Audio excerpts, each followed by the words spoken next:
আসসালামু আলাইকুম আমার প্রিয় দর্শকরা, কেমন আছেন? আশা করি সবাই ভালো আছেন। আমি মোহাম্মদ আলামিন হোসেন। আপনাদের আজকে এমন একটা জিনিস দেখাবো যে অনেকে এইরকম ভিডিও দেখছেন, কিন্তু এই রকম ভিডিও কেউ দেখেননি। পাবনা জেলা চাটমোহর থানা কানখোলা থেকে একটু ভিতরে দেখেন কি অবস্থা, রাস্তার পরিস্থিতি আপনাদের দেখায়।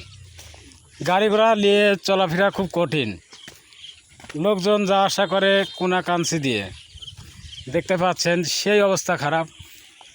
যদি পাবনা জেলার চাটমোহর থানার কত না এমপি আছে, মন্ত্রী আছে, আর এদের কি এই কানখোলা রোডটা চোখে পড়ে না?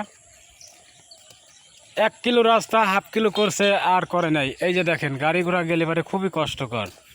তো চাই আমার এই ভিডিওটি বেশি বেশি করে শেয়ার করে দিবেন, আর এই ভিডিওটা অবশ্যই যেন মেম্বার, চেয়ারম্যান, এমপির কাছে যেন পৌঁছায়।